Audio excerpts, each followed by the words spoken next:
السلام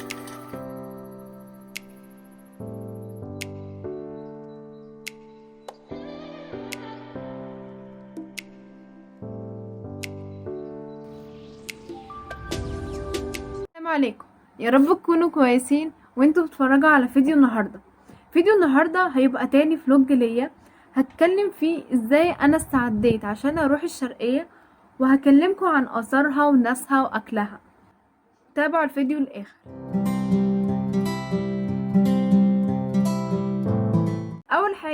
اول حاجه هتكلم فيها ازاي انا استعديت عشان اروحها. اول حاجه بعملها لما اقوم من الصبح بغسل وشي بالغسول. تستخدموا اي غسول انتوا عاوزينه ولا صابونه حلوه انتوا عارفينها. تاني حاجه بغسل سناني قبل ما تخرج من الحمام. اتوضى بالمره عشان تصلي اي صلاه فايته عليك. تاني حاجه بنبقى اصلا مجهزين الشنطه قبلها بيوم. تالت حاجه عملتها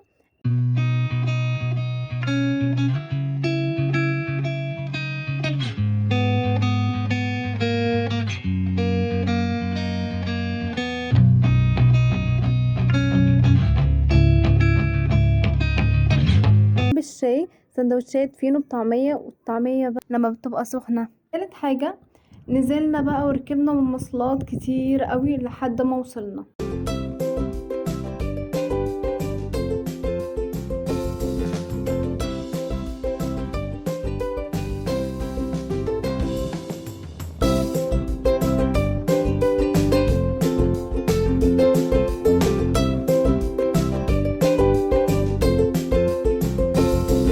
وحاجة عاوزة اقولها في الفيديو ده، ان مهما يكون المكان اللي حواليك فيه زحمة وضوضاء وناس كتير ومباني وحاجات كتير، فتحب انك تبعد عنها وتلجأ للمناطق اللي فيها هدوء وراحة وطبيعة خضراء ومنطقة خضراء.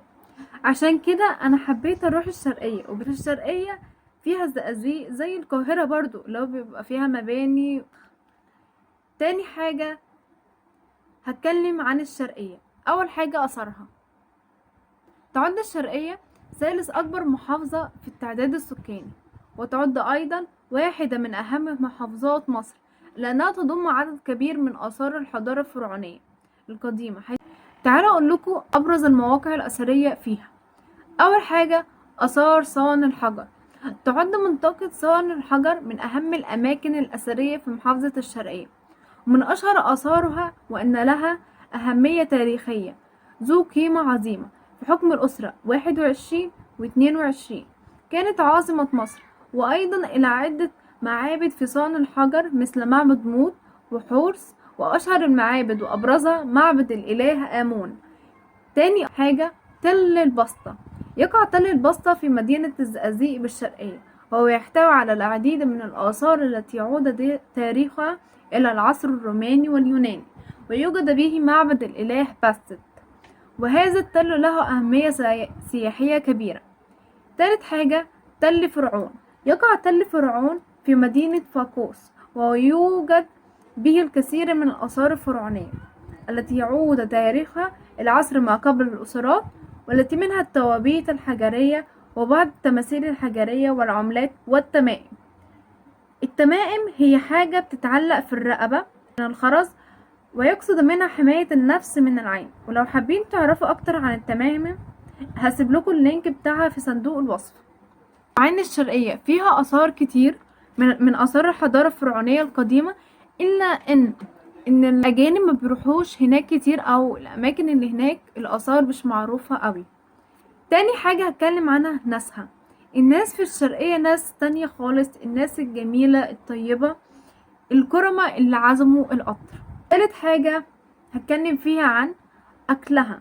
الأكل في الشرقية بيبقى دسم شوية عشان بيبقى معمول من السمنة البلدي، والفطير المشلتت حاجة غير هناك، والبط بقى والوز. ويبقى السوق هناك يوم واحد في الأسبوع، بيختلف من مدينة لمدينة. وكده وصلنا لنهاية الفيديو. يا رب يعجبكم الفيديو النهاردة. ما تنسوش تحطوا لايك واشتراك وفعلوا زر الجرس عشان يوصل لكم كل جديد، وبشوفكم على خير في الفيديو الجاي.